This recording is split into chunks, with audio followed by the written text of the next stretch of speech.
gente aqui atrás, de qualquer forma. 10 minutos pra gente se preparar e tal. Começar a divulgar a live. Eu vou compartilhar na minha página pessoal também, porque teve engajamento legal baseado nisso, na última live que a gente fez. As pessoas que eu conheço, no geral, gostam de ouvir mais das macumbaria.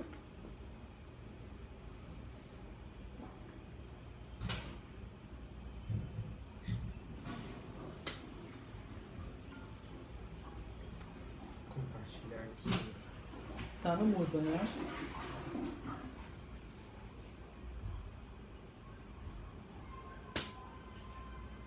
Não, não tá no mudo, porque não existe essa opção. Ah, tá, ok, tranquilo.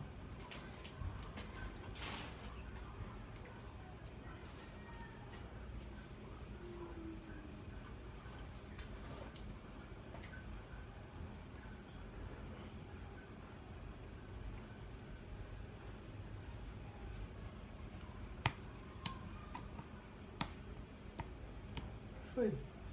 Live em funcionamento.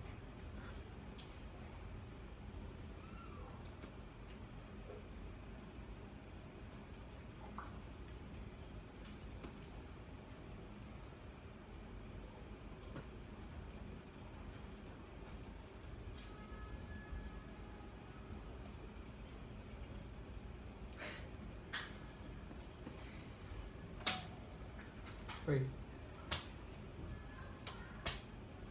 Comentários de inbox que as pessoas mandam de coisas aleatórias.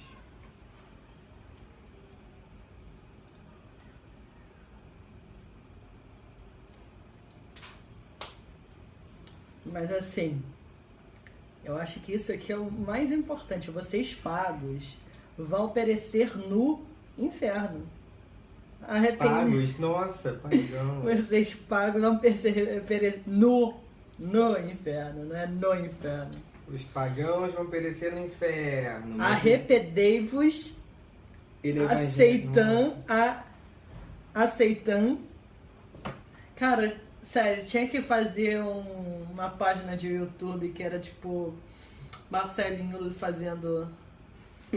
A gente ia fazer Leituras. o bafomezinho lendo... Bafominho lendo Não, mas ele ia ler fanfics de Fics- ocultismo. fanfics ocultistas, é. Mas essas postagens de grupo ocultista que são do trenzinho da loucura tinha que ter também.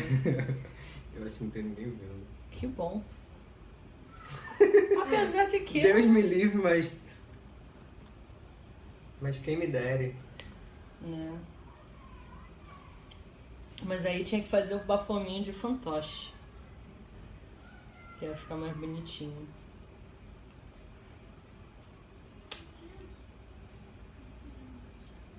E podia ser uma coisa tipo a vozinha normal e do nada ela ficava mais grave. Assim, em momentos específicos. Cara, é muito engraçado. Deixa eu ver aqui se tem pessoas. Eu acho que além de. Agora nem eu. Uma pessoa. Tem você. Ah, sou eu por aqui. Não. É. Provavelmente é você por aí sim. Pausou, sumiu. Deixa eu ver aqui. É tu mesmo, meu filho.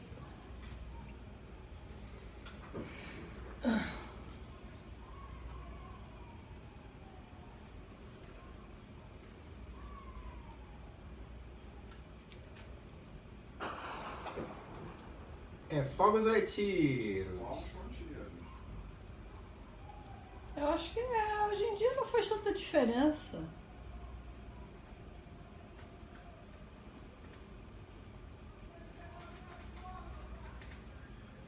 Já vamos começar a live, galera. Sim, eu vi. Por que, gente? Porque a vida é assim, né? As pessoas não sabem nem o que elas estão fazendo. Isso é o que? A tendência do ser humano cultuar pessoas brancas. Mesmo que elas pareçam ter saído de uma embalagem de Cheetos. E pareçam querer que eles morram enquanto pessoas. Esse aqui também, né? É. Ai, gente. Temos 5 minutos. Vamos lá, vou pegar aqui o link. Distribui o link. É pra socar esse link em tudo que é canto. Eu achei muito bom que a gente conseguiu colocar demônios e Bíblia e Alcorão no mesmo frame. É. Tinha que botar só a cheira aqui também, ó. Aqui assim. Cadê? Será que ela fica? Fica, olha só. Dá Só pra o brilho ver. da luz aqui não adianta. É muito... ele tem que ser um ângulo assim, ó. Deixa eu ver se eu consigo botar ela no ângulozinho que ela não reflita. Reflitam. Não reflitam. É o ângulo só. Deixa eu botar o Lemugeton no pé e tentar segurar ela aqui. Não vai ficar. Deixa. As pessoas estão entrando e saindo. Daqui a pouco a gente vai começar a live. E aí a gente espera que a galera engaje. Legal. Deixa eu botar o Carson também aqui atrás. E tentar botar, sei lá. Eu vou escolher um Daimon pra reger então aqui do baralho dos Daimons. Pra reger a live, já que a gente tá enrolando e tem que começar a produzir. Eu vou pegar aqui o baralho dos Daimons e eu vou ver quem é que vai reger a nossa live.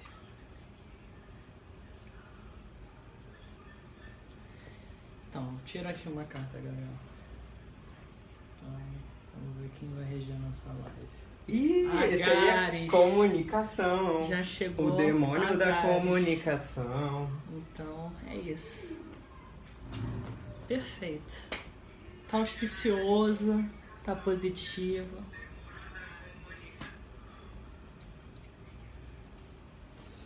Vai funcionar bem.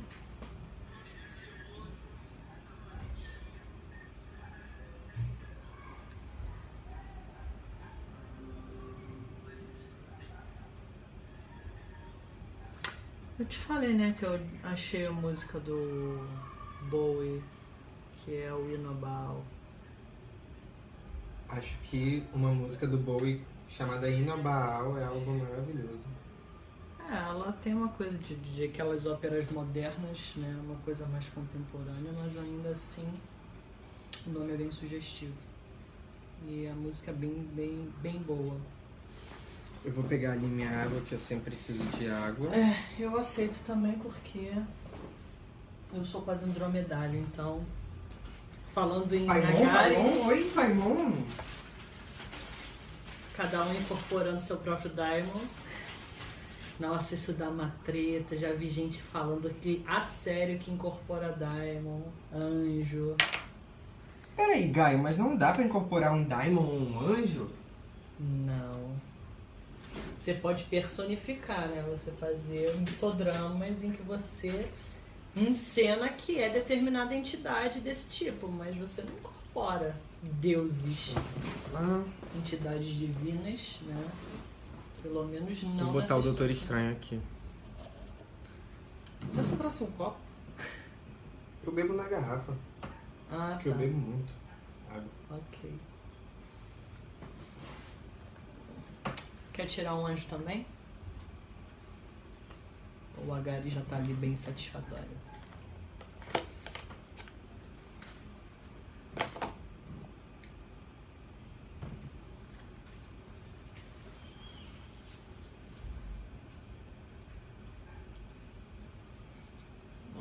Esse daí é o pior.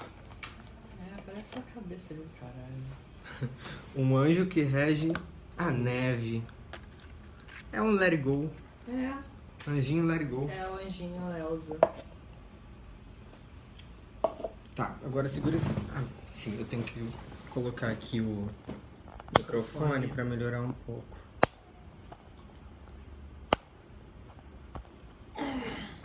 Mas na real eu tô guardando a Nicole aceitar ali. Perfeito. E podemos ir tirando essas coisas aqui. Vamos tirando. Vou deixar aqui do meu lado porque eu vou mostrar. Eu sabia que ia derrubar, por isso que eu não botei. Deixa. aqui assim.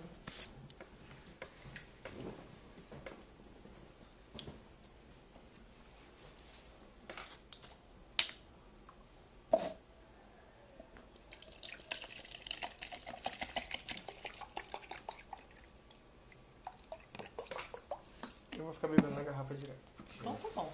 eu sou esse tipo de pessoa. Sedenta. Aí você... Olá, gente, dá pra ouvir bem? Eita, kardecismo filipino. Esse eu não conheço. Pesado, hein? Esse aí realmente é uma novidade pra mim. Nunca ouvi falar sobre isso. Depois vamos trocar figurinha aí. Fala sobre isso pra gente também, porque a gente não kardecismo conhece. filipino, eu acho que é bem... Oi, Wedja. Olá, boa noite.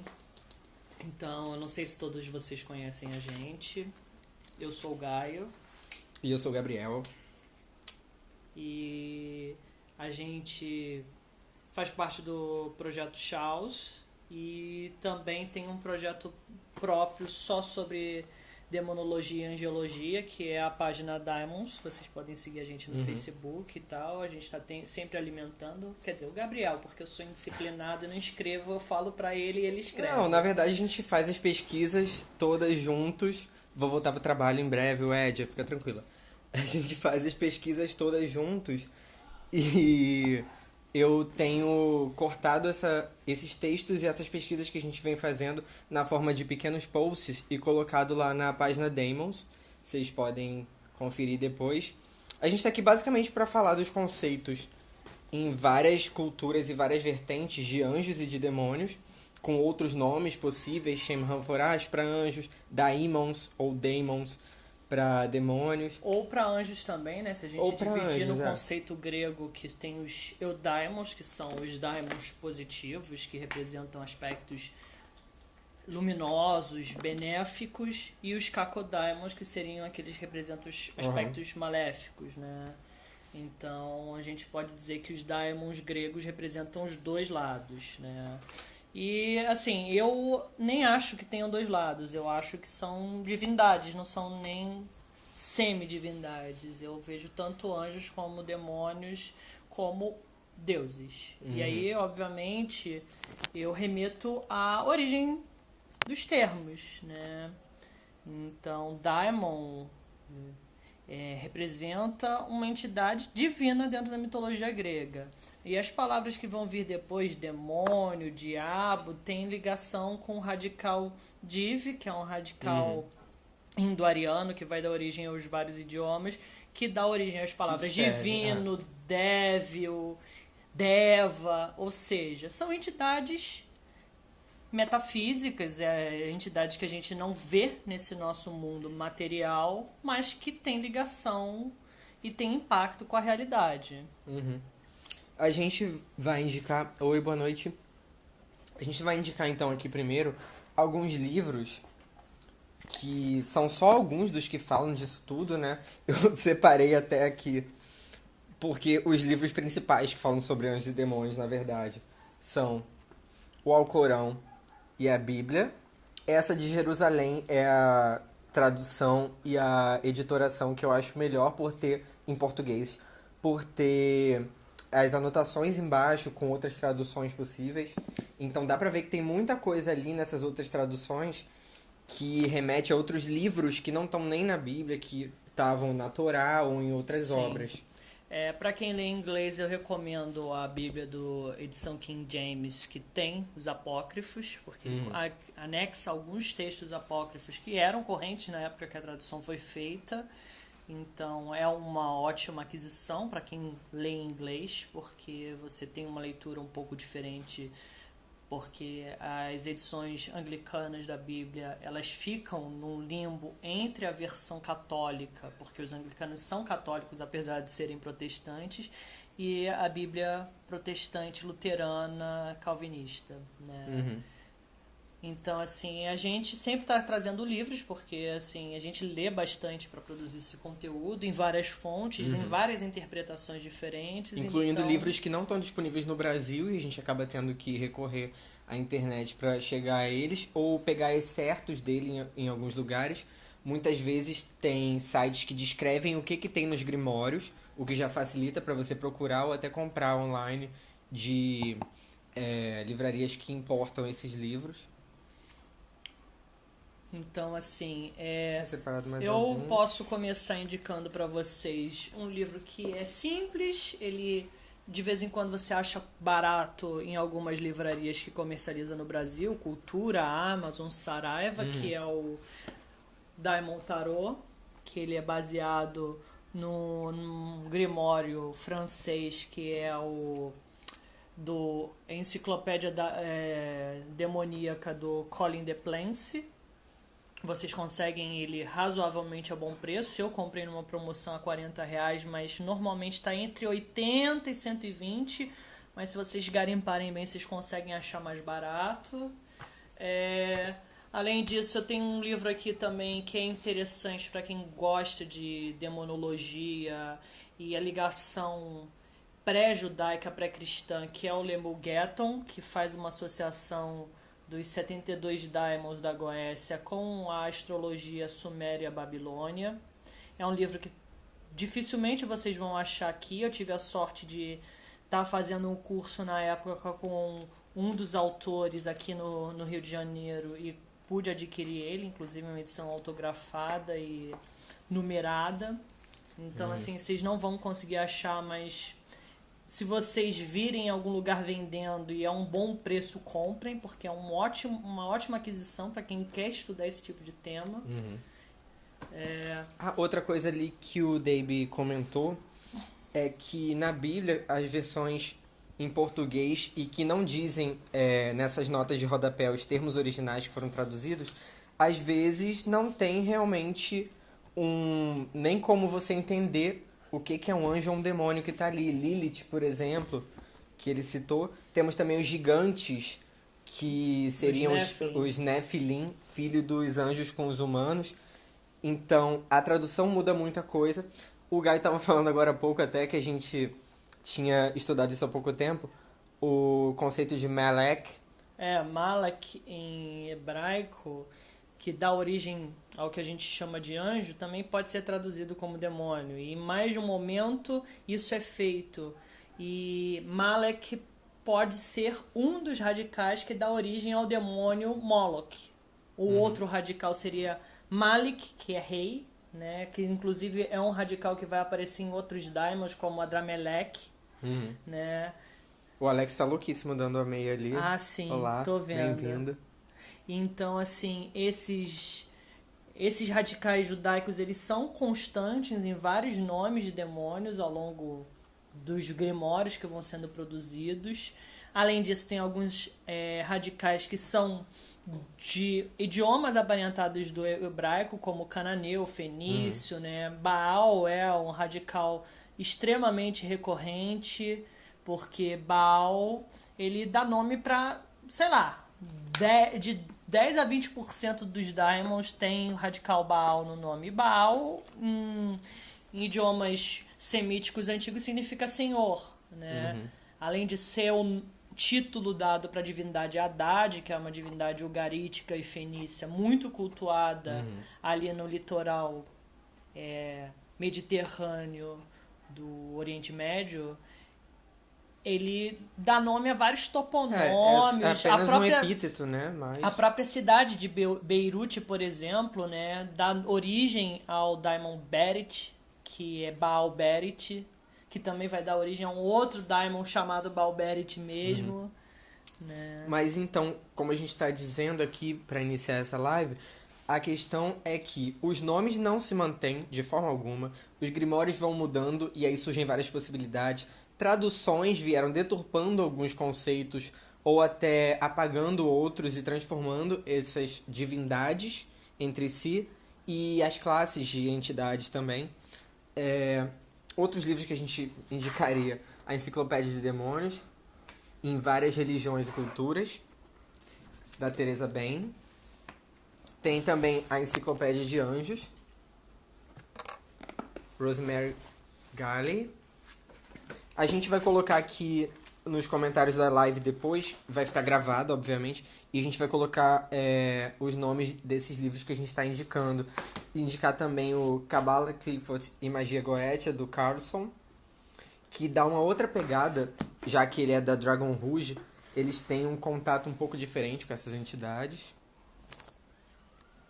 Então, tem a Goécia de Rude, que é um livro que faz um compilado comparando pseudomonarquia demoníaca, que é um grimório que tem 69 daimons anterior ao Lemegeton, que tem 72. Ele compara o Lemegeton e o pseudomonarquia, que é um livro muito bom, e ele tem, assim, detalhando bastante. Ele fala, inclusive, de qual manuscrito ele pegou cada trecho, e quando versões do manuscrito ou outros autores que pegaram os mesmos manuscritos apresentam uma versão diferente, ele coloca como uma nota de rodapé. Então tem muito essa questão de compilar mesmo vários grimórios diferentes. Sim, a questão do Malar pode não ter com Molor, mas foi o termo que foi traduzido para anjos, como a gente já citou aqui. E que poderia ser Daimon ou demônio. Sim. De forma mais como entidade qualquer, né? É uma discussão bem recorrente, porque como você teve várias aliterações que vão dar nome a esses termos, né? E o próprio judaísmo fazia isso um pouco de propósito para rebaixar e mostrar que os deuses cultuados pelos povos vizinhos eram falsos ídolos, né? Para os judeus, né? Os judeus ortodoxos não existem demônios, existem falsos ídolos, né? Depois o folclore judaico começou a incorporar certas divindades dos arredores como demônios folclóricos, né? Por exemplo, Lilitu, que era uma divindade suméria babilônia, ela passou a ser tratada como um demônio folclórico, mas é muito discutido dentro da teologia judaica se de fato Lilith seria a primeira esposa de Adão, etc, etc. Mas ela é tratada como um demônio que tem que ser exorcizado e afastado. O Anderson sempre fica falando que eu bebo muita água, mas hoje eu não tô com a garrafa de vinho, não. Dá pra ver que é água de verdade. Os dois bebem água, eu já bebi metade do copo aqui, já foi meio litro de água, então... Eu tô botando a boca nessa, você vai ter que pegar na geladeira. Não tem problema não. Mas, fora isso, em outras... Oi, Sibyls. Em outras vertentes da magia salomônica, nós temos também a clavícula de Salomão, que não fala de demônios, se vocês forem ver, mas sim de entidades planetárias e das inteligências dos planetas. Você tem vários selos e técnicas para evocar várias qualidades. Mas toda a prática que a gente conhece, que vem da Idade Média até os dias de hoje, de invocação tanto de anjos como demônios, bebe em todo o cerimonial da clavícula de Salomão, né? A estrutura a técnica cerimonial replicada, acaba sendo replicada. Né? Também é interessante porque a gente tem uma divisão de teurgia, que seria o trabalho, o ofício com as divindades do mundo superior, e a goécia, que seria o trabalho com as divindades do mundo inferior. Mas se a gente for para o grego, teurgia é o ofício sacerdotal, ou seja, as pessoas que cultuam determinada entidade, que é dada a ela uma conotação sagrada, e a goécia é a bruxaria, a feitiçaria, a mandinga, que é feita pelaquela pessoa que não é sacerdote, mas quer criar algum tipo de impacto mágico no mundo real, né? Então se separa alta magia e baixa magia, mas nesse sentido do sacerdotal e do não sacerdotal. O que é mais próximo da terra, mais instintivo, acaba sendo baixa magia. E o que tem mais parafernália, cerimonial, fetiche de objetos e instrumentos, processo iniciático, processos, ordens, acaba sendo de alta magia. Sim. E comentário ali também de demônios egípcios, e deuses egípcios viraram demônios em outras culturas, como a gente vai ver. Não tô com a garrafa verde, Anderson. O Gaio, como ele é o maluco das histórias, ele... Eu sou o cara que busca mitologia, então eu tô estudando muito, né, todas essas mitologias do crescente fértil, porque você tem conexão direta com várias das entidades que vão aparecer no Testamento de Salomão, que é o primeiro grimório de demônios, Então, ao entender sobre Suméria, Babilônia, fenícios, caldeus, Egito, até sobre os gregos, você consegue desenvolver mais sobre como o Testamento de Salomão foi produzido. Eu sempre busco um lado mais científico, mais histórico, de saber como aquilo foi produzido, de onde veio, né? Inclusive o Testamento de Salomão, por ser o primeiro grimório, ele tem de fato daimons gregos representados, né, que são cacodaimons, né, que Salomão aprisiona. O que acontece? Na mitologia grega, os cacodaimons são o quê? Eles são aquelas entidades que representam os males da humanidade que saíram da caixa de Pandora. A miséria, a doença, a fome, inclusive um mito, né, de divindade. Ou seja, são alegorias para aquilo que está no nosso entorno. Enquanto que os eudaimons são aqueles que trazem os aspectos positivos. A riqueza, a paz, a justiça, a honra. Inclusive no Testamento de Salomão, alguns daemons são chamados pelo nome do mal que eles trazem para a humanidade. Sim. Tem o da injustiça, da inveja, da cobiça.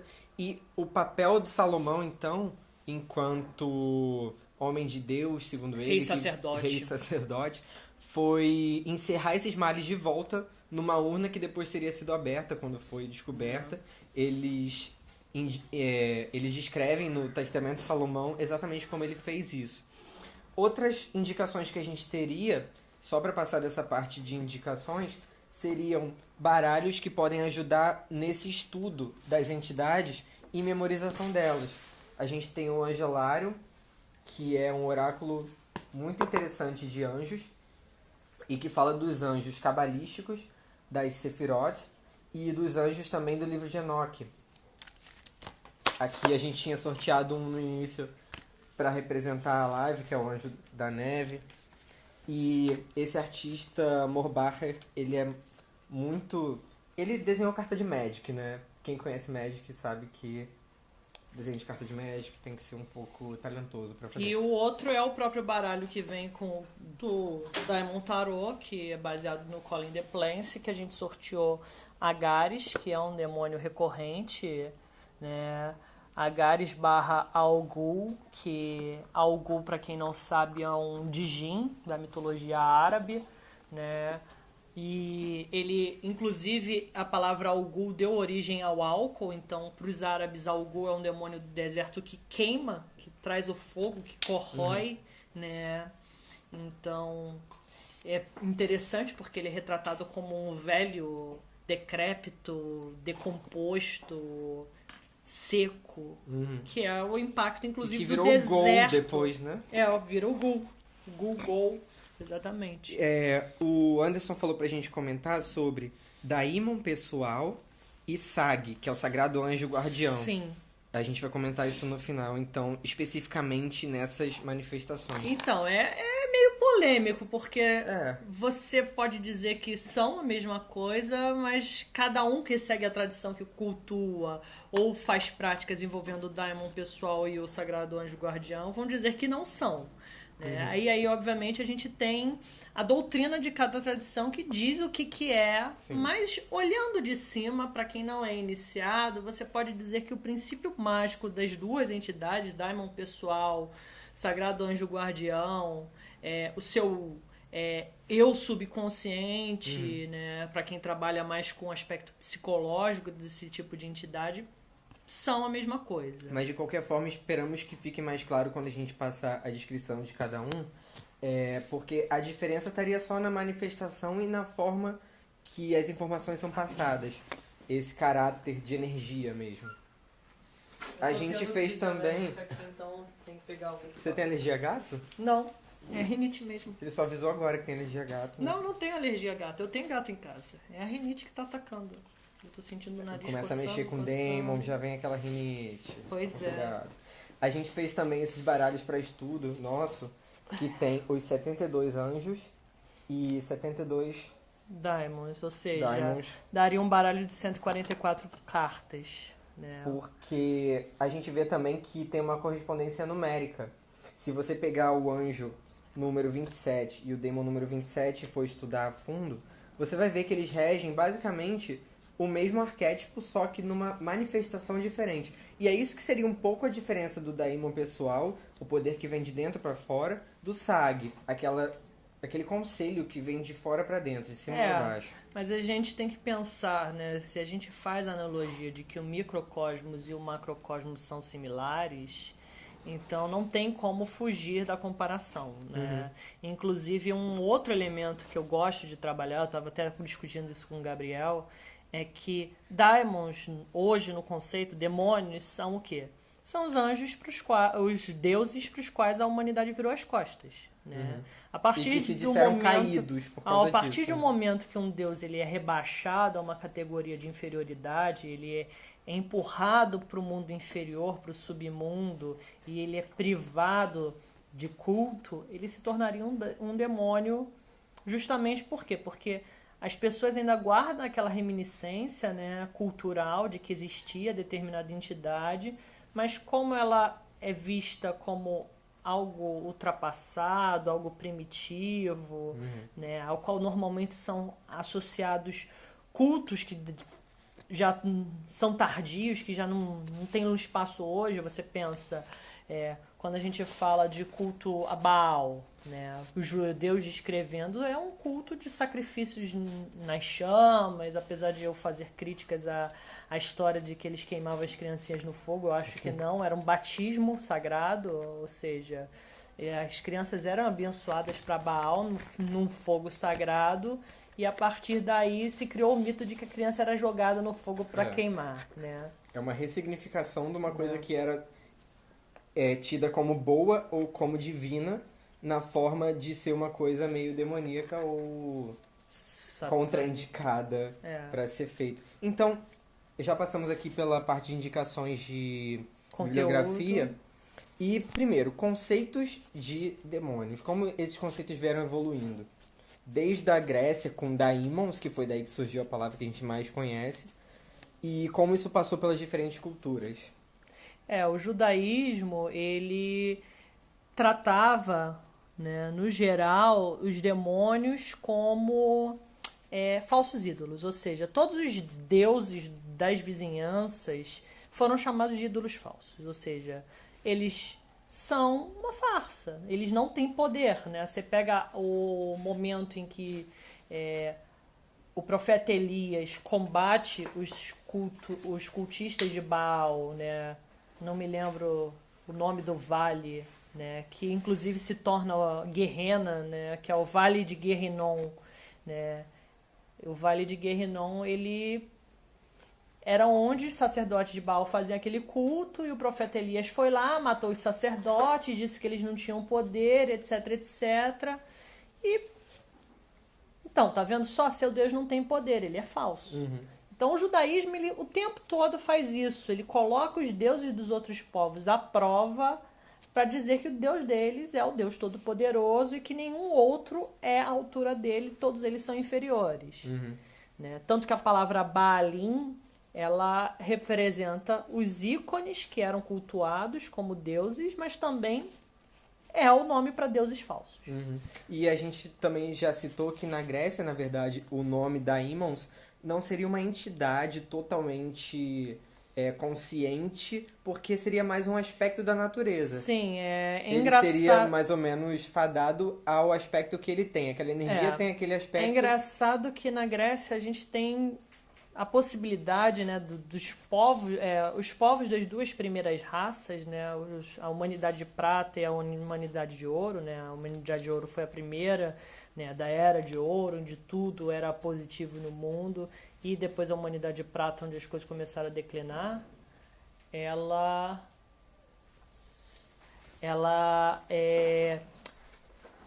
são humanidades, são espíritos, de fato, são espíritos humanos que viveram na Terra e que passaram a colaborar com as humanidades que vieram depois, que é a humanidade de bronze e depois a nossa humanidade, né, que os gregos dizem que é a de ferro.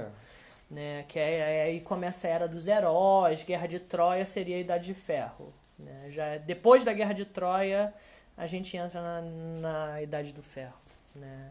E além disso, a gente tem esses Cacoddaimons e os Eudaimons, que são entidades que representam essas forças. Que são forças da vida social. Elas não são forças da natureza, elas são forças da natureza humana. Isso é o mais importante. Sim. Porque elas representam aquilo que o ser humano vivencia junto de outros seres humanos ou afastado de outros seres E como a humanos. gente comentou, então, não seriam forças conscientes, seriam entidades que têm aquele caráter de energia e vão agir daquela forma porque são aquela energia. Inclusive, um dos mitos, né, de origem de Eros, que é o amor, que não deixa de ser uma divindade alegórica em alguns aspectos, ele conta que Eros, vocês têm os dois mitos tradicionais mais recorrentes, de Eros como nascido do caos primordial e Eros nascido de Afrodite e Ares, mas tem um terceiro mito que é quando Eros nasce de Pênia, que é a pobreza, a penúria, e nasce do deus do recurso, né, do Poros, o recurso, né? Esse já é um mito romanizado, latinizado, em que o amor, então, seria a junção dessas duas forças. A pobreza, ou seja, a necessidade de algo que você busca em outra pessoa, e o recurso, que é o que você utiliza para satisfazer e atingir e alcançar a satisfação da necessidade. E nesse caso seria o amor puro, Sim. que depois foi tido toda uma manifestação como uma entidade que tem ciência. E aí Eros ia lá e fazia coisas. Ele não era mais o conceito de amor puro, que era a origem da figura dele, né? Sim. A gente tem também depois, então, no judaísmo, como já foi dito. Porque o que acontece? Apesar dos rabinos chegarem a dizer, então, olha só, isso aqui não é um Deus de verdade, é mentira. Ele é falso, ele não tem poder. As pessoas, até porque muitas pessoas do povo hebreu tinham vizinho e acabaram tendo em mais um momento o reino da Samaria, que era parte do reino de Israel e que depois se tornou pagão. As pessoas conviviam. A ideia de que os judeus só chegaram e chacinaram todos os pagãos e tomaram conta de Israel, ela é meio falsa, porque esses cultos persistiram e retornaram várias e várias vezes na região. E a questão era Então, se esse culto era do povo deles ou de quem estava contra eles. E aí, nesse por caso. eles estarem convivendo com aquele vizinho ali que pratica aqueles cultos para aquelas entidades que eram meio assombrosas, meio fantasmagóricas. E que era uma baixa magia, né, de certa forma, já Ele- que envolvia fogo, envolvia sacrifícios, envolvia ligação com a Exatamente. terra. Então eles começaram a desenvolver várias práticas para afastar essas divindades. Então você tem lá o selinho que as pessoas colavam perto do berço do bebê para afastar Lilith de levar a alma da criança. Você tem outros tipos de selos mágicos que vão sendo desenvolvidos, mas isso é muito mais folclórico, isso é muito mais uma superstição popular do medo desses deuses dos outros povos, que é aquela coisa, tem poder, não tem poder. O rabino está dizendo que não tem, mas será que não tem mesmo? Aí as pessoas buscavam formas Só de se pra proteger. garantir, Pra vou botar um garantir, bota selinho aqui esse aqui. selinho aqui, afasta esse demônio daqui. Então, esses demônios eles são muito mais folclóricos, e a própria angiologia cabalística que a gente tem vindo da Idade Média também é um pouco mais folclórica. Ela tem muita ligação com o próprio movimento alquímico que estava se desenvolvendo na Europa. Então, não é algo canônico da tradição judaica, mas é algo que é atribuído ao povo judeu porque alguns judeus escreviam sobre essas temáticas, né? Vários cabalistas eram de origem judaica, recorriam às escrituras ao Antigo Testamento judeu, mas não eram necessariamente rabinos, e mesmo quando eram rabinos, não necessariamente eles estavam manipulando a teologia judaica Sim. para fazer esse tipo de E desenvolvimento. acabou que isso não entrou na teologia e no conceito de mundo até do judaísmo. do judaísmo e dos rabinos que tinham esse papel de fazer essa formalização. A gente tem depois, então, no islamismo também os djinns e os ifrits, né? Sendo que os ifrits são chamados até do fogo sem fumaça. Eles são os demônios mais poderosos, são os picudões, né? São os caras que têm muito poder. E que O queimam gênio só da por estar lâmpada é o perto. grande exemplo de Ifrit. É uma criatura extremamente poderosa que pode satisfazer quase qualquer desejo, mas que ela acaba sendo contida num recipiente de latão, né? Depende da tradição, Estranho, cobre, geralmente. estranho. E aí, quando você entra na Goécia, você vê que cada Djinn, ou cada gênio, ou cada daimon tem um metal atribuído que é utilizado para selar ele, né? Então, e você tem os Djinns, de fato, que são é o gênio do anel. Não sei se vocês conhecem o mito das Mil e Uma Noites, que deu origem à história do Aladim que a gente conhece. Além do gênio da lâmpada todo-poderoso, que não era bonzinho, ele era incontrolável e ele fazia tudo de má vontade, tanto que a ideia Ou do até gênio que tentando tenta enganar, né? exatamente enganar e deturpar aquilo que a pessoa está pedindo para ele. Você tinha o gênio do anel, que não, é um gênio positivo, ele é um gênio benéfico, que está ali do lado, mas ele é mais fraco. Se você pegar o próprio Testamento de Salomão, em que ele recebe o anel que controla, que ele primeiro aprisiona um djinn fraco, um gênio fraco, um daimon fraco, para depois aprisionar Que todos leva os ele aos outros, né? Então, no fundo, é... Então, no fundo... Oi, Andressa. Ah, tá, eu Pessoal parei do aqui. LDRV Ocultista. No fundo, se você parar para pensar e analisar, as coisas vão uma alimentando as outras. Então você tem aquela tradição mitológica em torno do judaísmo, depois você tem os gregos, depois você tem os povos do Oriente Médio, e uma coisa vai alimentando a outra até chegar nos grimórios medievais, já cristãos, que já tem uma nova perspectiva, né? O cristianismo passa a encarar a ideia de que só existe um Deus, consequentemente, tudo que existe foi criado por esse Deus. Então, os anjos e os demônios, na verdade, são a mesma casta de seres que foram criados por esse Deus primordial, só que alguns deles caíram porque se revoltaram, se negaram a obedecer Deus, e aí você vai ter várias explicações diferentes, o mito da queda de Lúcifer com 1/3 dos anjos, isso dentro da própria teologia católica também é justificativa para explicar por que os santos estavam sendo cultuados e estavam sendo alinhados com uma categoria divina, né? Porque já que caíram anjos, você tem que repor isso na hierarquia celeste. Então, os santos seriam, na verdade, a forma de você repor aqueles que caíram. E também tem a questão de, enquanto os daemons eles forneciam aspectos que o magista pedia e que a pessoa que prestava culto a eles, ou fazia oferendas ou sacrifícios, pedia, agora você tinha que ter esse papel, só que dentro de uma teologia cristã. Então os anjos surgem também como manifestações diferentes do mesmo Deus. Então Sim. agora não são entidades independentes. Você tirou os daemons de jogo, que foram, como a gente já citou aqui, forças da natureza, no caso dos daimons, Forças ou da psique humana. forças da psique humana, ou deuses de outras culturas que foram demonizados, ou anjos caídos, segundo o cristianismo. E você coloca então agora os anjos, que são nada mais nada menos do que manifestações do mesmo Deus, mas que por acaso podem reger os mesmos aspectos. Então a gente tem até a questão de não ter livre-arbítrio, né? Sim, os Porque anjos eles não têm livre-arbítrio. Toda a narrativa cristã mostra que, inclusive, o mito da queda dos demônios é justamente porque eles violaram isso. De alguma maneira, eles conseguiram não obedecer a Deus, né? Sim. Eles se negam a obedecer a Deus, coisa que eles não eram programados na natureza deles para fazer, já que eles eram emanações, eles eram subdivisões dessa divindade primordial, né? E se você pega todos os 72 anjos que a gente vê dentro da tradição cabalística, eles são o quê? Eles são algum arquétipo do Deus. Então, é a força, é a saúde, é a paz, é o Deus das alturas, é o Deus disso, é o Deus E daquilo. cada um tem inclusive um salmo que está relacionado ao que se pede para aquela faceta do Deus. Então, nós temos, eu até anotei aqui na minha versão da Bíblia, nos salmos, você tem todos os anjos correspondentes, e o Dr. Rude é um dos poucos que, quando vai fazer essa análise dos daemons, ele chama junto o anjo para regular aquela força. E coloca aqui do lado o salmo dele. Em latim. Então, basicamente não tem muita diferença, a não ser o caráter da manifestação.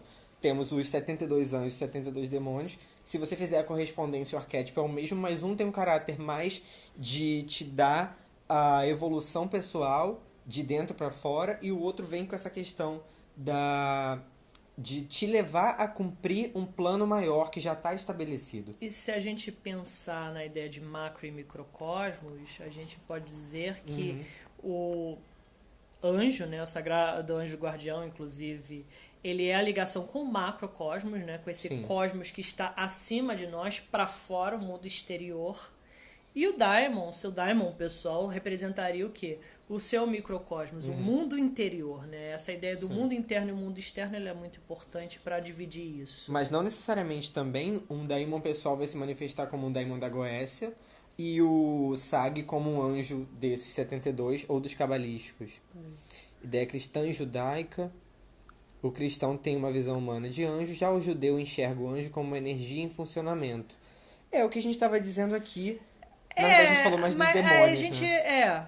a questão do anjo dentro do judaísmo e dentro do cristianismo, a gente tem dois elementos que são fatais, que é o elemento teológico e o elemento folclórico, né? O cristianismo, ele também é extremamente rico no folclore dos anjos, muito mais do que a própria tradição teológica, né?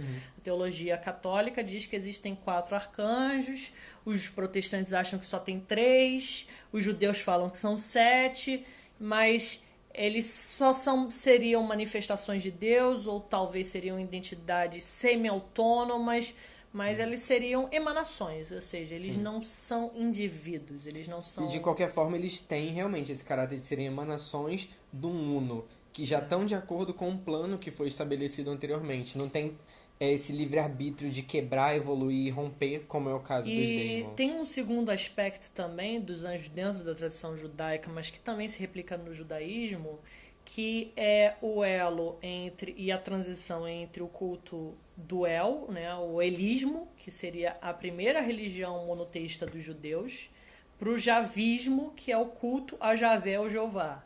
Né? Então, por exemplo, você tem Rafael, seria a cura do deus El. El, o deus El, curando. E quando você vem Jeová Rafá, que é Deus curou.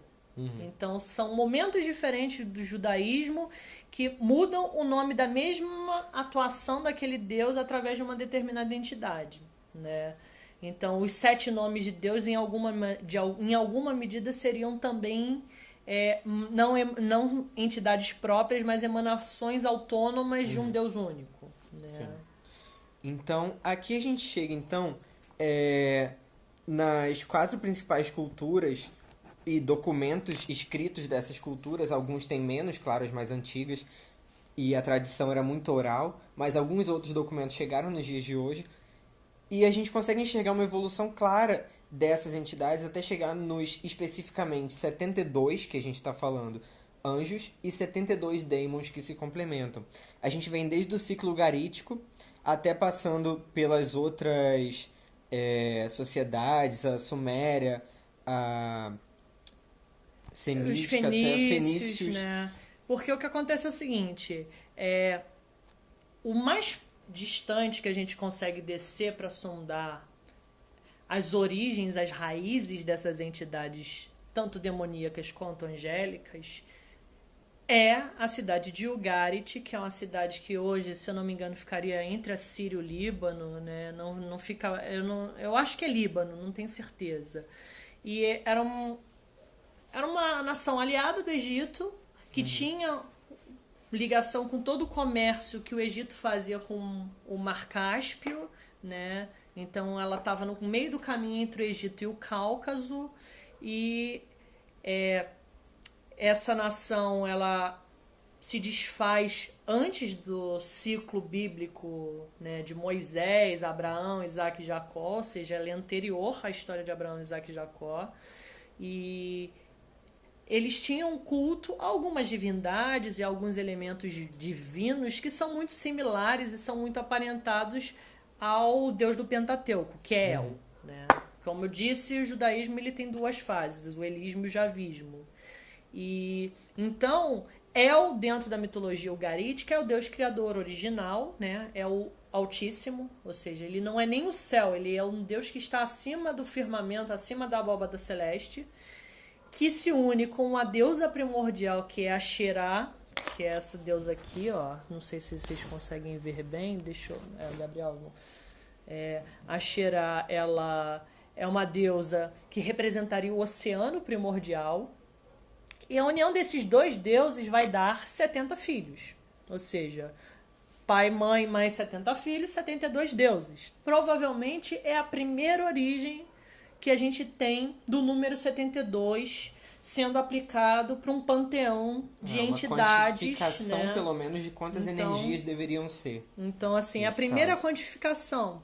E 72 é um número que faz parte e está ligado a toda a tradição suméria babilônia de matemática, porque a matemática suméria e babilônia, ela era hexadecimal, ou seja, não, o número que você mudava de dezena para centena não era o 100, era 60.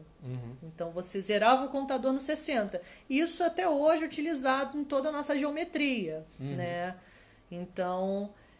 E a gente tem também depois esse número 72 sendo revisitado à luz das escrituras judaicas e cristãs, quando você tem também 72 sílabas em 3 versos do Êxodo. Você depois, para fazer essa contraparte, encontra-se 3 versos do capítulo Êxodo, onde os 3 têm 72 sílabas e, fazendo aliterações dessas sílabas, você chega nos nomes dos 72 anjos, ou nos epítetos deles, pelo menos, que são 3 letras hebraicas que têm o seu poder próprio, cada uma delas, e combinações de 3 dessas letras geram os nomes dos anjos. Então você tem V, Re, V, ou melhor, Val, Reval, que vira depois o Verruiá.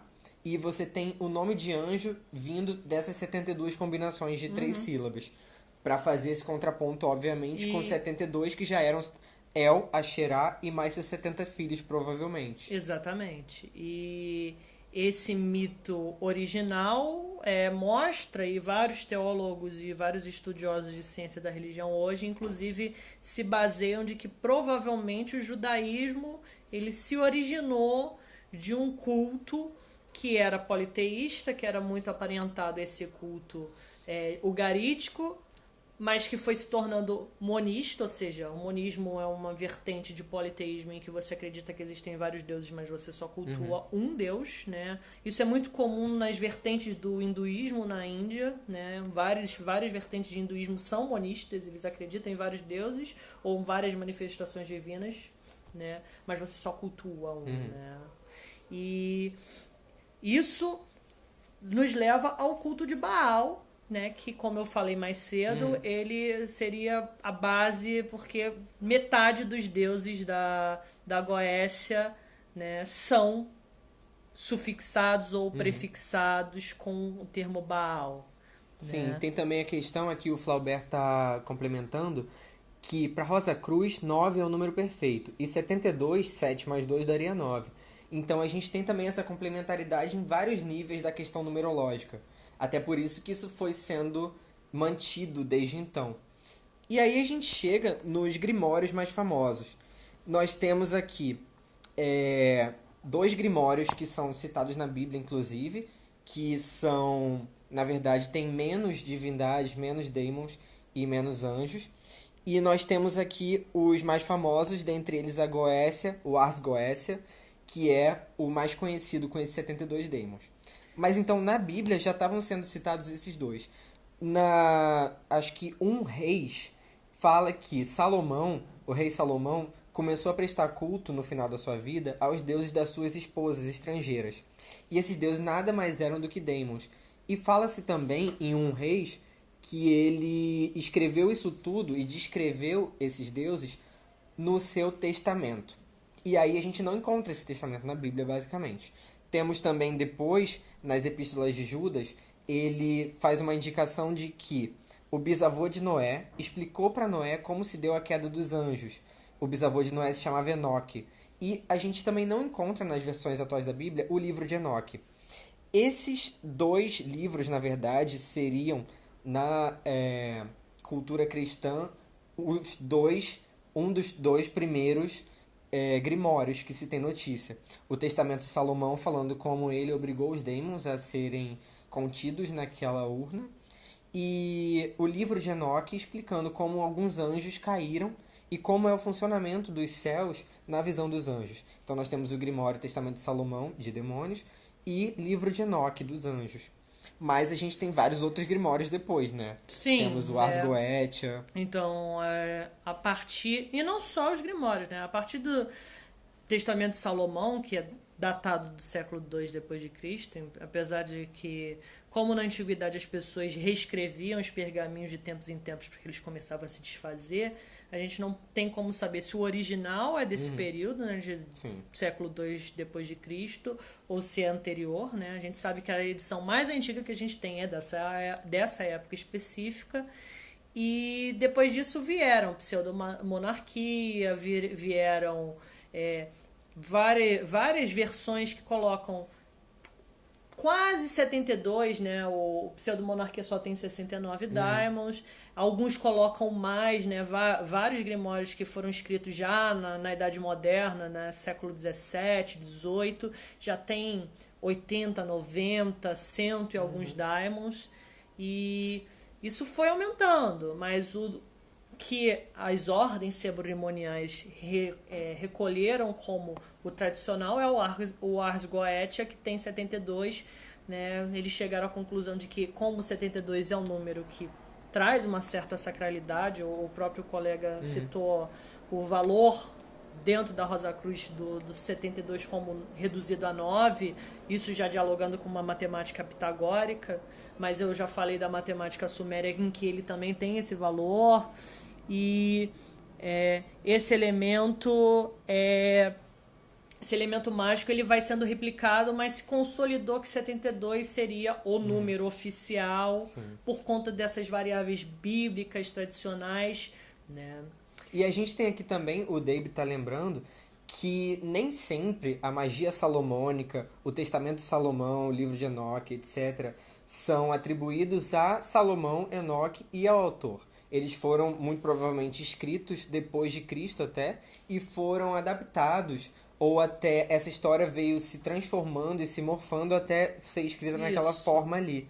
Então, realmente, você tem autores que falam que eles foram escritos em 1500, 1600, só que tem gente que fala que foi cópia de um pergaminho mais antigo, como o Gaio mencionou. Sim, Então, realmente, esse rastreamento fica um pouco prejudicado por esse motivo. Inclusive, já é uma polêmica até sobre a tradução da Bíblia, né, da Septuaginta, né, que muita gente fala que a Septuaginta que a gente conhece, na verdade, nunca existiu. A tradução do hebreu pro grego, ela não se deu nesses termos que a gente acredita, de que foram 72 sábios que traduziram a Bíblia do hebraico pro grego, que ficaram cada um numa camarinha separada. Aí o 72 de novo, tá vendo? O 72 tem então, assim, e a outra questão também que é interessante, que o menino aqui citou algumas coisas sobre demônios. É engraçado porque a própria Bíblia, né, o Novo Testamento, Jesus é acusado pelos rabinos, né, de Jerusalém de estar curando utilizando o poder de Beelzebul, né? Então,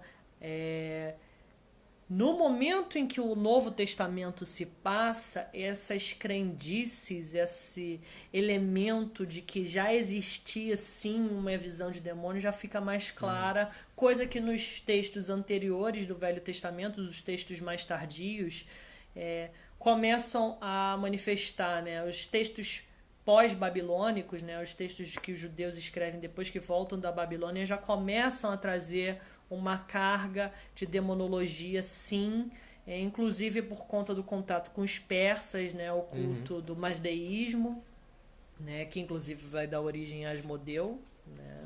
Sim. E essa evolução ela é muito bem sentida para quem estuda a Bíblia e percebe as várias fases do judaísmo até o momento que a gente chega no cristianismo, quando o culto de Baal já não existia mais, né? Os últimos a cultuarem Baal foram os fenícios, que foram derrotados pelas várias levas de colonização grega, e depois Cartago, que era uma colônia fenícia que conseguiu se expandir novamente, foi derrotada pelos romanos, já tinha sido derrotada na época de Cristo. A figura de Baal já tinha sido... era só um eco naquele povo hebreu, romano do século I, né? Sim. Então, já poderia ser chamado de demônio a partir do momento que eu uso o conceito de que demônio é o Deus que a gente virou as costas e deixou de cultuar. Né? Então a gente tem aqui também alguns exemplos de associação.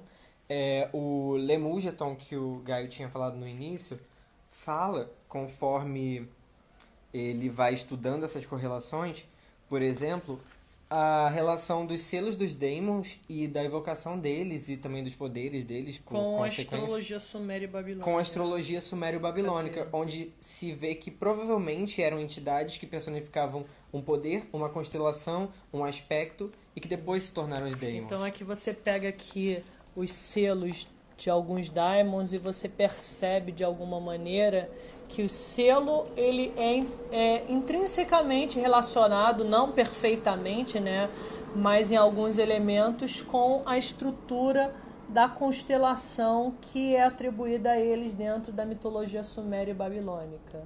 Né? Isso vai se desenvolver mais para frente, né? Alguns daimons são ligados a estrelas fixas, estrelas móveis, outros são ligados a constelações. Por exemplo, Agares, que é o daimon que a gente sorteou aqui para regir a nossa live, ele é associado à estrela Algol, que faz parte da constelação de Perseu, que seria o olho da Medusa. E lembrando que Agares, a gente também andou pesquisando. A origem do nome Agares, na verdade, é o filho da estrangeira, filho de Agar, que temos também uma grande representante de estrangeira na Bíblia chamada Agar, né? Que teve seu filho lá no deserto, foi protegida por um anjo. E que era escrava de Sara, que foi dada a Abraão porque Sara era infértil, e Abraão, para manter e dar continuidade à linhagem dele, precisava de um filho. Então Sara, como não conseguia conceber, chegou e disse: ó, tem essa escrava aqui, Agar, você pode transar com ela, concebe o filho. E aí ela concebeu Ismael, que inclusive é atribuído a ele a toda a hereditariedade dos povos da Península Arábica, e inclusive Maomé recorre a essa hereditariedade para ligar o islamismo ao judaísmo. E só que, por ter feito isso, o Deus lá que Abraão e Sara cultuavam abençoou ela com fertilidade. Abraão conseguiu ir lá, transou com Sara, ela engravidou e teve Isaque. E quando ela engravidou, como ela era esposa legítima, Isaque era o filho legítimo. Consequentemente, não sobrou nada para Agar e nem para Ismael. E a Bíblia relata todo o problema que existe entre Sara e Agar e Ismael são exilados e são afastados para o deserto, né? E só no deserto que Ismael e Agar têm uma revelação divina e lá encontram um poço e conseguem se estabelecer e sobrevivem. Sim, formam toda uma nova sociedade ali. A gente tem também na pseudomonarquia alguns que são claramente baseados em deuses e demônios das outras sociedades e culturas. Temos Garuda, que já era um tipo de demônio, É né? um Deva. Ele É um Deva. Quem conhece mais sobre hinduísmo, corrige, mas se eu não me engano, Garuda é um Deva. Né? Você tem Kali, que obviamente não era um demônio quando ela era cultuada. Apesar dela ter aspectos que nós ocidentais consideramos demoníacos, né? Mas ela é uma deusa. Mudança de significados da simbologia dela foi demonizar ela. E Amon, que pode ter vindo, claro, das diversas manifestações diferentes, de animais diferentes, realmente, do Amon egípcio. É a águia que carrega Vishnu. Sim, mas a nossa dúvida é só o status, né, divino, se Garuda é Ela só era, então, benéfica, inclusive, né? Porque a gente tem essa ressignificação como demônio de várias entidades desse tipo. Eu separei aqui também, que o Gaio falou no começo, a gente tem El e Asherah, ou que podem ter dado origem a Baal e Astaroth.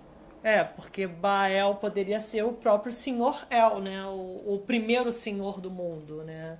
E posteriormente vem os filhos seguintes, né? O filho Ian, né? Que é o filho querido, né? De Asherah, e El se torna o grande Rex Mundi depois, Então, confirmando que sim, Garuda ele realmente era benéfico. E posteriormente, a Haddad derrota Ian e se torna o terceiro Rex Mundi. Isso é muito parecido, inclusive, com a mitologia grega, exceto pela parte que Baal passa o reino do mundo material para Ian e se afasta para cima do firmamento, né? Na verdade, Garuda nem tá entre os 72 da Goécia, mas ele tá no pseudo-monarquia que a gente trouxe aqui, o baralho. Você tem Cérbero, por exemplo, que não tinha uma... Era uma criatura monstruosa da mitologia grega que tem um status divino, né? Já que ela é filho de Tifão e Ecdna, né? Que são dois monstros divinos, né? Tifão, inclusive... E ele tinha, inclusive, um papel importante no Hades, então ele não era visto como... Ele é um guardião, né? Ele seria bem benéfico, né? Aí você tem... Tem aqui o Moloch, claro, que o Gaio tinha falado que podem ter entendido errado o fato de batizarem crianças no fogo, falavam que queimavam criancinha pra ele. Então, essas ressignificações, Berit, que depois virou Beirute. A capital do Líbano, Beirute, ela, na verdade, é um toponômio que era Baal Berit, que era o morro, a montanha Berit, que era consagrada a um senhor, a um Baal, não sei se Haddad, provavelmente sim, porque Haddad é um deus celeste, não é, eu não acredito que seja Ian ou El. E posteriormente o nome Berit foi mudando e se tornou Beirute, que é o nome que a gente conhece hoje. Ou seja, é um nome que está ali naquela cidade há 3.000 anos. E aí, vocês podem perguntar sobre algum Daemon anjo específico, se vocês quiserem também. Mas, com base nisso, a gente tem continuado, como a gente já disse, esse estudo lá no Daemons. E a gente tem estudado, então, as origens por trás de cada um dos 72 Daemons e as correlações com os 72 anjos. E, inclusive, analisando os aspectos que cada um rege, porque eles são realmente muito parecidos quando você vai analisar lado a lado. Só que, como a gente disse, os demônios seriam, então, entidades que têm um caráter mais de dispersão, de quebra e de evolução, o que era entendido até pela própria igreja como ruim, porque se você só podia conseguir as coisas por meio da igreja, e junto com o seu sacerdote lá, ter uma entidade que dava isso pra você por conta própria, por sua própria vontade, não era benéfico para ela. Isso foi, então, demonizado e ainda mais colocado na forma desses demônios, como a gente conhece hoje. Já os anjos eram uma manifestação do mesmo Deus, só que forneciam coisas para os seus fiéis de acordo com uma ordem pré-estabelecida, para manter aquele rumo ou para concentrar aquelas energias e não dispersar ou evoluir ou romper.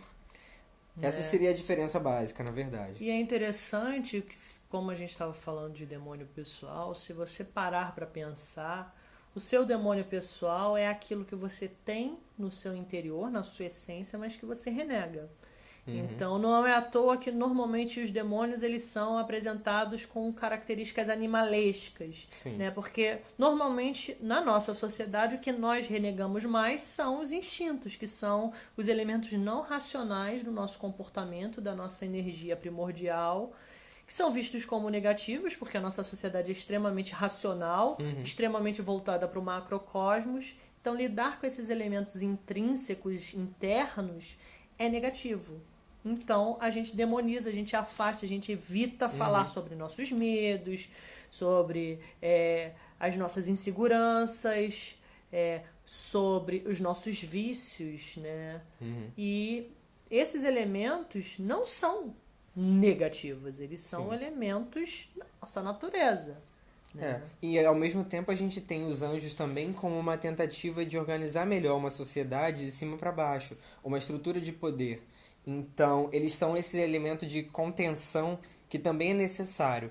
E é claro que você não vai usar só um ou só outro, mas a tensão entre esses dois é o que faz a pessoa realmente evoluir. Porque se ela deixar os instintos rolarem soltos ou só intelectualizar tudo de uma forma extrema, ela não vai chegar a lugar nenhum.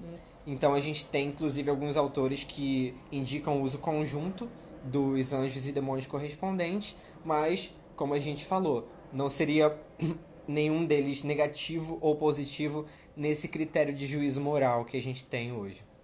Sim. Alguém quer fazer alguma pergunta? Eu acho que a gente já está aberto, eu acho que a gente já falou bastante. A gente quis dar uma paginada sobre o máximo de conteúdo que a gente pudesse trazer para discussão, né? Tudo isso tem aprofundamentos, né? Mas a gente quis trazer um conteúdo generalista para vocês poderem ver várias interpretações, várias visões diferentes, tanto de anjos quanto de demônios. E o ao longo foco da acaba história. sendo maior nos demônios porque eles são os mais mal vistos Sim. e mais deturpados ultimamente, né? É. Então, meio que a gente tem medo.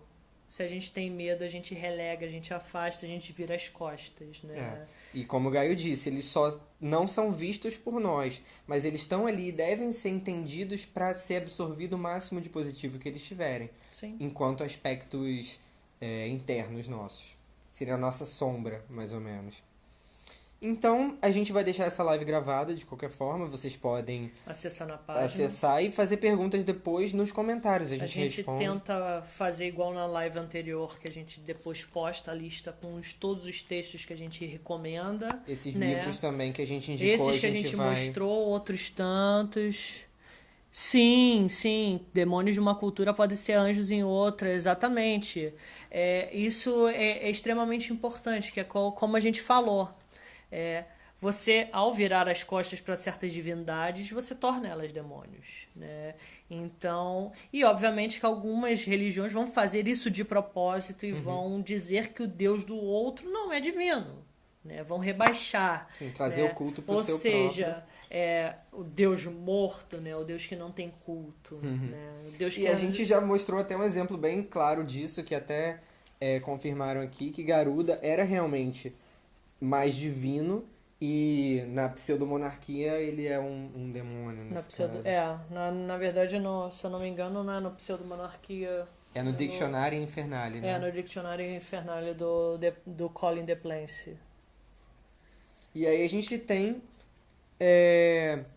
essa migração de entidades que a gente está estudando para chegar ao início, novamente, até onde a gente conseguir na parte formal, porque muito disso se perdeu. Sim. E muito foi deturpado e não se tem mais a versão original, mas chegar o mais próximo da origem dessas entidades, sem juízo moral que foi dado depois e que foi deturpando elas. O segredo se vocês querem conhecer mais, tentem trabalhar com essas energias, ver como elas vão se apresentar para vocês. Se elas vão aparecer hostis, se elas vão aparecer receptivas, né? Conheço várias pessoas que fazem depoimentos completamente distintos daqueles que são relatados nos grimórios antigos, né? Por conta da maneira como as pessoas abordaram essas entidades, né? Então, várias pessoas veem em grimórios antigos dizendo que Daimon tal, ele é negativo, ele é resistente, mas a pessoa fez a ritualística toda de aprisionamento, de contenção daquela entidade. Aí a outra pessoa fez um ritual diferente, em que prestou reverência, prestou respeito, não tentou submeter aquela divindade, aquela entidade, né, que é divina, deu a ela o status original de divindade, ela foi receptiva, ela foi aberta. E então, assim, a maneira como você trata os outros, ela se reflete na maneira como eles vão te tratar. Até porque esses outros, como a gente já disse, estão relacionados a aspectos nossos também. Exatamente. Seria um espelho que, se você relega ele a uma posição inferior, é óbvio que você não vai nem compreender o que está descrito ali, muito menos conseguir aproveitar aquela energia. Então aqui, como últimos comentários, o Flaubert falou pra gente fazer essa leitura do zoroastrismo, a gente vai pesquisar isso realmente. Eu não andei vendo isso ainda, porque os nomes no zoroastrismo são muito diferentes dos que se apresentam ultimamente. Mas então a correlação entre os anjos que a gente estuda entre 72 e os do zoroastrismo fica mais complexa. Sim. Mas a gente pode fazer essa pesquisa por caráter, né? O mais aproximado do zoroastrismo, desse dualismo que eu tenho, é mais pela leitura de Santo Agostinho sobre e criticando o maniqueísmo, né? Sim. Que era maniqueísmo não na questão de dualismo como a gente conhece, mas o culto religioso né, da época, lá no século IV a V, que entendia que existia uma divindade positiva e outra negativa, e Agostinho, ele chega como doutor da igreja e nega completamente isso e diz que não, só existe o positivo e a sua percepção de mal, na verdade, é o quanto você está distante do positivo é que você seria mal, ou seja, só existiria um sentido, né? Então, mas o zoroastrismo em si eu também não tive a oportunidade de estudar. E a correlação, pelo que eu estava lendo, é bem mais complicada. E aí você tem que se aprofundar ainda mais no caráter das entidades para fazer uma correlação. A Rigleia perguntou aqui por que na Bíblia se diz que somos criados um pouco menores que os anjos. Nós temos aí a questão do menor também. Primeiro, pelos filhos de anjos com humanos serem gigantes. Sim. E aí, não só gigantes em estatura, mas eles podiam muito, eles tinham muito conhecimento angelical, Isso inclusive. é outra questão. Primeiro, os anjos, eles, dentro dessa visão, né, do surgimento dos Nephilim, são todos machos, ou seja, os anjos têm sexo dentro dessa visão, eles são masculinos. Né? E tanto que os Nephilim são os filhos dos filhos de Deus com as filhas dos homens.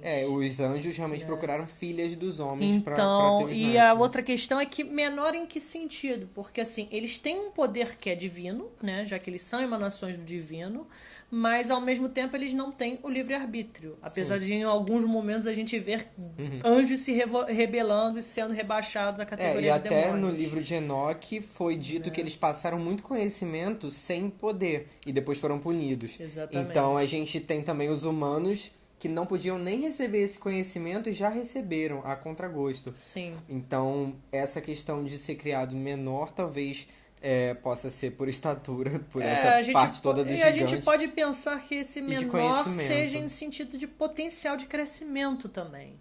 O ser humano, ele é uma semente do infinito. Ele não é o infinito, mas ele pode vir a ser infinito. O anjo não, ele é uma fração do infinito. Sim. É diferente. Ele já tem nele Então, os aspectos ele ali. é um pedaço do infinito, claro, delimitado. Ele chegou ao potencial máximo. Os anjos não vão evoluir, eles não avançam, eles não se desenvolvem. Eles foram criados para aquilo e eles não podem se transformar. Né? Já o ser humano não, ele tem potencial de crescimento, potencial de transformação. Então não é que nós somos menores, a gente está em crescimento. Né? E isso não no sentido de evolução positiva, né? De que existe um bem absoluto para o qual a gente vai atingir, mas de desenvolvimento. Pensa realmente numa árvore crescendo e se fortalecendo, acumulando conhecimentos, acumulando sensações, percepções, experiências. Ou até na hierarquia de reinos, se você for pensar numa perspectiva hermeticista, colocando os reinos como superiores aos outros, ou cada reino sendo Malkuth do reino seguinte, você vai crescendo nessa progressão. Sim. Nesse sentido que eles estariam mais elevados. Já está dando mais de 1 hora, na verdade, de live. A gente vai deixar essa live salva, então. E vocês podem deixar perguntas, podem marcar o Gabriel ou eu. Nós vamos responder. Não necessariamente no ato. Eu vou, assim que eu puder, eu vou fazer a lista igual eu fiz da outra vez com todos os livros, não só os que a gente mostrou, mas outros tantos. E sinta vontade para mandar inbox, tanto para a página do Daimos quanto para a página da Chaos, para fazer perguntas. A gente encerra aqui e sejam bem-vindos para procurar a gente sempre que precisarem. Tchau. Tchau. Até a próxima.